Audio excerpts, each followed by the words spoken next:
Uno a Uno.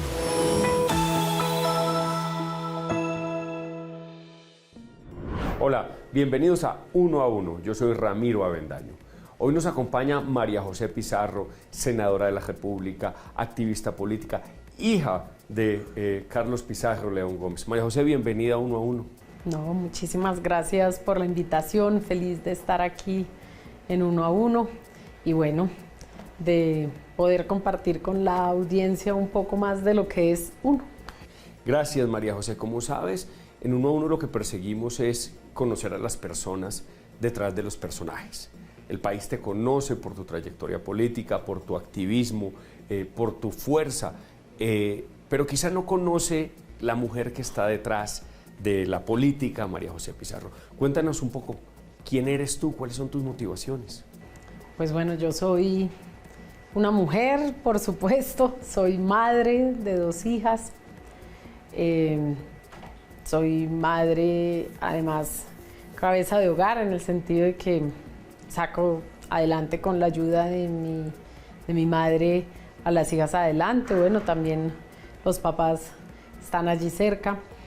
Soy artista plástica, estudié algo que en este país no existe, que es artes plásticas con énfasis en joyería artística, y lo que busca es concebir la joyería, la orfebrería, no como mera bisutería, sino como una obra de arte, como fue desde los principios de la humanidad. Lo primero que hicimos los hombres para diferenciarnos y las mujeres para diferenciarnos de otras especies, pues fue precisamente ornamentar nuestro cuerpo. Así que la joyería, aunque a veces se la desprecia un poco, pues además tiene un gran conocimiento de los metales, de la alquimia, ¿no? Podríamos decir casi. Llevo trabajando muchos años, casi la mitad de mi vida, en la reconstrucción de memoria, es decir, de la joyería pasé a la reconstrucción de memoria, a trabajar no solamente por reivindicar y recuperar la memoria de mi padre, Carlos Pizarro León Gómez. He hecho documentales, exposiciones, libros, actos colectivos de memoria, sino de allí pasar ya desde una institución pública a trabajar con las víctimas en la recuperación de memoria. Entonces, esa es más o menos la historia de vida. ¿Y hay una conexión entre el arte plástico y esta misión? Y lo que hago ahora como senadora, para mí existe toda la conexión. El arte produce emociones, es capaz de conmover o de generar reacciones de todo tipo. El arte te interpela, el arte te moviliza también cuando escuchas una canción, cuando lees un libro, cuando hay una canción que de repente toca el corazón de muchos, como lo ves en un concierto o una obra de arte, una pintura. Una obra de teatro, el cine, son capaces de movilizar las emociones y la conciencia humana. Y la política de alguna manera hace lo mismo, es el arte de la palabra, cómo a través de tus palabras tú puedes conmover, movilizar, interpelar a quienes te están escuchando. Así que, y para mí la política no solamente es una apuesta desde la palabra, sino también es una apuesta estética. A través del color, de cómo visto, de cómo me peino, yo busco expresar cosas, porque concibo como en el arte que somos un todo, ¿no? Entonces creo que sí tiene muchísima relación con lo que hago. Desde dónde viene uno, desde dónde interpelas, cuáles son tus orígenes, hacia dónde vas, a quién le hablas. Cuando hablas, ¿produces alguna emoción o sencillamente pasas desapercibida? Creo que todo eso pasa no solamente por la elaboración en el discurso, sino por el tono, la emoción y lo que tú puedes producir desde lo sensible, lo que puedes generar en el otro, en la otra, desde lo sensible. O sea que para ti ha sido una forma de expresarte, digamos, en una vida tan compleja. Detrás de cámaras nos contabas del exilio, de las dificultades inclusive de perder la identidad y tener que luchar para poder llamarte como te llamas, para poder tener el derecho a ese nombre. Cuéntanos un poco cómo te marca a ti la militancia política, la causa que persiguió tu padre antes y después de su asesinato. Pues mira, Yo soy hija de padre y de madre de militantes del M-19, del movimiento 19 de abril, padre y madre. Y nací en un año muy particular, yo nací en el año 78, justo cuando estaba el Estatuto de Seguridad Nacional que impulsó el presidente de entonces, Julio César Turbay Ayala, y después del robo de armas del Cantón Norte. Cuando el M-19 sustrae, se roba del Cantón Norte 5.000 armas de la guarnición de armas del ejército aquí en el norte de Bogotá, se desata una persecución y en el marco del Estatuto de Seguridad Nacional, pues por supuesto las fuerzas de seguridad tenían toda una serie de atribuciones que no tendrían en otros tiempos. Es algo así como un estado de excepción para entenderlo un poco. Así que cientos de militantes del M-19 fueron, y no solamente militantes, simpatizantes, familiares, inclusive Gabriel García Márquez. Recordarán ustedes que salió al exilio en México porque creían que era miembro del M-19. Inclusive Gabriel García Márquez, así que fueron centenares de personas que terminaron en las caballerizas, en las guarniciones militares, algunos torturados y torturadas, sobre todo aquellos que eran militantes, otros interrogados durante días y días, y yo pues tenía unos pocos meses, pero esa situación pues por supuesto hizo parte de una realidad familiar en la que tuve que crecer. Mis abuelos fueron llevados a la brigada y tuvieron la casa por cárcel y ni siquiera sabían que mis papás eran del M-19. Esto es Uno a Uno, vamos a un corte de comerciales y continuamos con María José Pizarro. María José, nos estabas contando que naciste en un momento político increíblemente complejo, con tus padres, los dos militantes del M-19, que afectó más allá de la familia, hasta tus abuelos los llevaron a interrogatorio. Para contextualizarnos un poco sobre la vida que has vivido o que viviste de niña.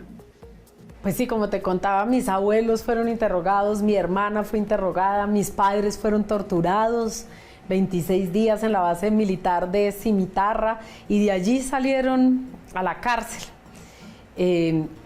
Y pues yo pasé los primeros años de mi vida con mi papá y con mi mamá presos, visitando las cárceles de este país. Mi mamá estaba presa en Bucaramanga, mi papá en La Picota. Después ellos salen con la amnistía de Belisario Betancur, pero en todo ese vaivén, pues yo era, y los niños de aquella época éramos botines de guerra también. Es decir, para llegar a nuestros padres, el canal más expedito era llegar a nosotros. Y eso supuso que tuviésemos que cambiar de apellidos, que cambiar de identidad, que tuviésemos que salir al exilio. Yo fui exiliada política a los 7 años por primera vez en Francia, justo en 1985, cuando la toma y la retoma del Palacio de Justicia. Regresé al país porque allá estaba triste, deprimida, lejos de mi familia, precisamente. En esa época no había televisión, internet, nada, y tenías que pasar meses para poder recibir una carta o tener una conversación telefónica con mi papá, con mi mamá, con mi hermana, es decir, alejada de mi núcleo familiar. Así que regreso, y solo regresar a los 15 días ya tuve que salir, cambiarme nuevamente el apellido, salir por amenazas, porque habían pues policías, llamadas que decían, ya sabemos, decían a mi mamá, sabemos lo que tienen, vamos a por ella. Así que realmente pude recuperar mi identidad debido a todo esto. Es una infancia clandestina, es una infancia diferente a la infancia que tienen otros niños, no importa el estrato social, que viven con su papá, con su mamá, con cierta cotidianidad. Nosotros pues evidentemente teníamos una realidad y una cotidianidad completamente distinta. ¿Dónde estabas cuando asesinan a tu padre? Pues yo acababa de regresar de Ecuador, que había salido huyendo en el momento que te comentaba, y estudiaba en ese momento en el Liceo francés. Había estado en Francia, así que la idea era no perder el idioma. Mi padre acababa de firmar la paz, así que creía que todo iba a ser por fin pues tranquilo, que íbamos a poder recuperar cierta normalidad, cierta cotidianidad. Y estaba en el colegio, tenía 12 años cuando pues, llegó el director y me sacan de clase y me dicen, acaban de matar a su papá. Pero lo más impresionante fue que nos habíamos visto la noche anterior. Y esa noche mi hermana le dijo a mi papá: Carlos, no te estás poniendo el chaleco antibalas, mi hermana Claudia. Y él le dijo: mi amor, si me van a matar me pegan un tiro en la cabeza, el chaleco antibalas no me sirve de nada. Entonces las dos quedamos muy impresionadas y él nos llamó aparte y nos dijo que seguramente lo iban a matar muy pronto y que por favor no nos olvidáramos de él. Y al otro día le dieron 15 disparos en la cabeza. Es cierto que el chaleco antibalas, la seguridad, nada sirvió. Después de haber firmado la paz, lo mataron por la espalda de una manera cobarde. Realmente impresionante. ¿Y tu vida desde ese momento te lleva a seguir queriendo a los 12 años como luchar por la causa y por la justicia social que él perseguía?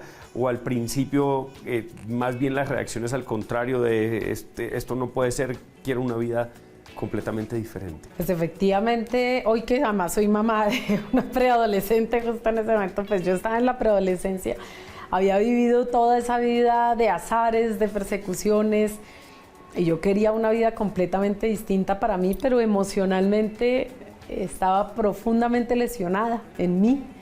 Fue un antes y un después, mi vida cambió para siempre con el asesinato de mi padre. Así que, digamos que en el colegio, por todos esos vaivenes, el rendimiento académico no era el mejor. Además, yo era mucho mayor que mis compañeros de clase. Finalmente pude graduarme y intenté entrar a la Nacional. No pude entrar a la Universidad Nacional a estudiar cine y televisión, que era lo que quería, y me fui a viajar por Sudamérica 4 años. En ese entonces, pues, tuve que vivir en los semáforos, vender cosas, bueno, hacer lo que hace una persona que está viajando por el continente. En ese momento era más común de lo que soy, y quedé embarazada de mi hija mayor. Viajé con mi hija mayor por todo el continente embarazada, llegué y al año me amenazaron nuevamente y tuve que salir al exilio con una niña de 1 año y medio a Europa, a limpiar casas, a limpiar baños, a cuidar niños, a hacer lo que hace cualquier persona migrante y a intentar construirme un futuro siendo mamá sola, con todas las dificultades que tienen que pasar miles de mujeres en este país, que es no poder educarse porque tienes que hacerte cargo de una niña, porque tienes que trabajar, porque no puedes compaginar los horarios y pues por supuesto sin la formación inclusive académica para asumir tal vez oportunidades laborales distintas. Entonces sí, fui empleada del servicio. Sí, limpié baños, limpié casas, trabajé en el trabajo de servicios que hace cualquier persona en Europa, y un día dije, pues la verdad no quiero que este sea mi destino, y me inscribí para estudiar y pasé, y mi hermana mayor, que ha sido como un ángel en mi vida, Claudia, me ayudó esos años para poder estudiar y logré como darle un rumbo diferente a mi propia vida. ¿Eso aquí? ¿O estabas estudiando? Eso estaba en España. Ajá. Y bueno, en eso trabajé, inspeccioné contenedores, trabajé en reservas de hoteles, lo que te digo, limpié casas, cuidé niños, bueno, en fin. De verdad, cualquier trabajo, como lo hace cualquier migrante, y los migrantes sabemos bueno, que nuestra vida se construye de una manera. Aquí la gente piensa que no tiene mucho cuando está afuera, pero cuando tú ves al migrante afuera sabes que tienen que trabajar jornadas extensísimas para poder sobrevivir y mandar a su casa. Vamos a un corte de comerciales y continuaremos con María José Pizarro. Continuamos en Uno a Uno con María José Pizarro. María José, nos estabas contando esta aventura de la vida y te estábamos acompañando por tus viajes por Sudamérica en condiciones difíciles, pero siempre con el ánimo alto, con tu hija, haber entrado a la universidad apoyada por tu hermana. ¿Cuándo y en qué circunstancias decides volver a Colombia y cuándo pasas a tomar un rol activamente político que te ha llevado pues a lo que eres hace poco más de 1 año y medio, una senadora de la República, en un proceso increíblemente sorprendente en el que el presidente de la República pues hace parte del grupo político y guerrillero que lideraba a tu padre como comandante? Pues mira, lo que me ha llevado aquí es la búsqueda de mí misma. Y hace poco publiqué un libro que se llama El camino hacia mi nombre y yo creo que resume muy bien por qué llegué hasta aquí.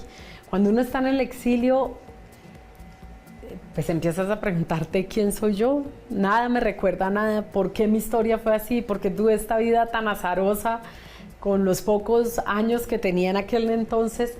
Y empecé a buscar la memoria en un proceso individual que poco a poco se fue volviendo un proceso colectivo. Llegué aquí a Colombia y cuando una persona que ha estado en la clandestinidad, que se formó, yo nunca estuve en la clandestinidad, pero pues mis padres sí, aprendes a resguardar lo íntimo.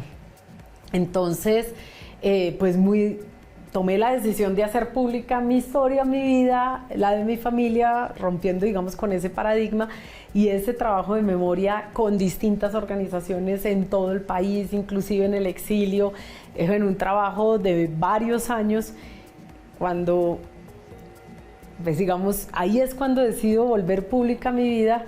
Ahí empieza, digamos, a entrar el mundo de la política. Claro que cuando uno hace memoria y cuando hace otras cosas siempre haces política, porque la política hace parte de todos los aspectos de nuestra vida.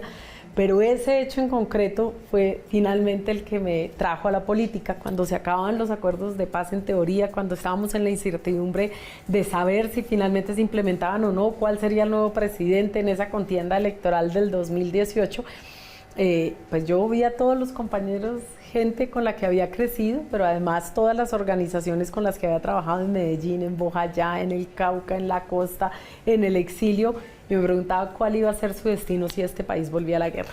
Me propusieron llegar y encabezar la lista de la decencia. Gustavo Petro, hablé con él, le conté mi vida, listo, adelante, vamos.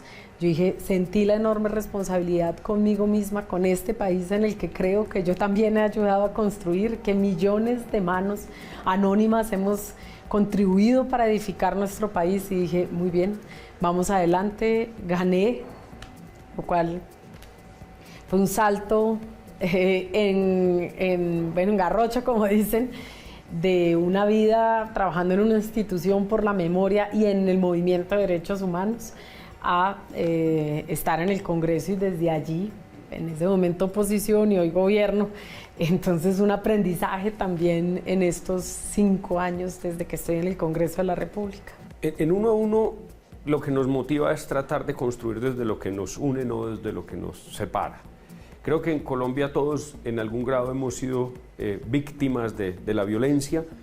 Por supuesto conocemos tu caso, hablamos brevemente del asunto. Ahora es ¿qué sigue en este país? ¿Cómo construir paz? De repente tú estabas siendo de alguna forma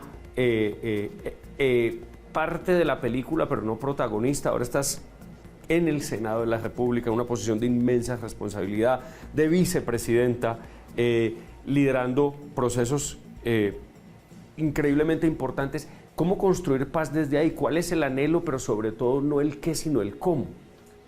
Pues mira, fíjate que el libro lo escribí justo en la mesa de diálogos con el Ejército de Liberación Nacional, porque ahora también hago parte por supuesto, de esa mesa de diálogos. Pero en toda esta vida, en todo este andar, en todo este camino, en el reconciliarse uno, o hacer catarsis interna, reconciliarse con la propia historia, reconciliarse con el país, encontrarse con otros que piensan radicalmente distinto, pero aprender a establecer puentes de respeto, pues tengo varias reflexiones. Lo primero es entender que a todos de alguna manera nos atraviesa el dolor en un país como el nuestro y que en el dolor también nos podemos encontrar, en ese sufrimiento. Ahí es donde están las claves, tristemente, dolorosamente no tendría que ser así, pero ahí hay claves para la reconciliación muy importante. Que no tenemos que buscar una unanimidad en la nación colombiana, no se trata de ser todos absolutamente iguales y homogéneos, que lo que nos hace precisamente una nación rica y poderosa son las múltiples diferencias que tenemos entre nosotros en términos de sabores, culturales, territoriales, colores, inclusive nuestros orígenes y nuestras historias y aquello que defendemos. Cuando todo eso puede coexistir, porque ya no se trata a veces ni de convivir, tan solo con que no nos matemos y todo esto pueda coexistir en un mismo relato de nación, pues habremos ganado. la posibilidad no solamente de construir paz, sino de entregarle a las generaciones la posibilidad de crecer en paz. Ninguna generación hasta hoy en la historia de nuestro país ha podido crecer con la ausencia de la guerra. Al contrario, hemos estado inmersos en la guerra. La segunda, tenemos que desaprender la violencia. No podemos seguir repitiendo dinámicas violentas y eso pasa desde cómo nos expresamos quienes estamos en el Congreso de la República, cómo se expresan los medios de comunicación, cómo se expresa la ciudadanía y qué tan capaces somos de escucharnos los unos a los otros. En tercer lugar, tenemos que de verdad hacer un acuerdo. Álvaro Gómez dijo un acuerdo sobre lo fundamental, el M19 dijo un gran diálogo nacional y ahora estamos hablando de un gran pacto y un gran acuerdo nacional y pasa porque podamos enumerar a qué estamos dispuestos a hacer, cómo podemos construir un mínimo de confianza para poder desatascar, es algo así como que las condiciones llevan a la gente a la violencia, cómo podemos frenar o cómo podemos cambiar esas condiciones para que la gente no quede abocada a la violencia, y eso pasa por construir igualdad territorial, eso pasa por construir igualdad en la forma en la que nos reconocemos, eso pasa por superar el racismo, superar la desigualdad social, el clasismo, y para eso necesitamos llegar a unos mínimos acuerdos, es decir, el diálogo es el camino no es la violencia, el camino no es la política fácil, es decir, cómo contrarrestamos la ausencia de ideas precisamente con la fuerza de las ideas. Yo creo que esos son elementos centrales para poder superar males que nos aquejan, inclusive algo que vivimos hoy, y es esa política fácil, esa política de la confrontación, esa política además donde ese discurso fácil y violento termina produciendo más emociones que el que produce el discurso elaborado. Entonces tenemos que encontrar mecanismos para contrarrestar las salidas autoritarias, las salidas a la violencia, las salidas de la exclusión y poder construir una nueva narrativa de nación. Casi que podríamos hablar de una especie de revolución cultural donde todos y todas podamos coexistir en ese mismo relato de nación, como te decía hace algún momento. Y yo creo que tendremos que llegar a ese punto desde nuestras orillas, desde nuestros pensamientos, entendiendo que lo más importante es que todo eso pueda seguir existiendo y que en esa coexistencia está nuestra riqueza.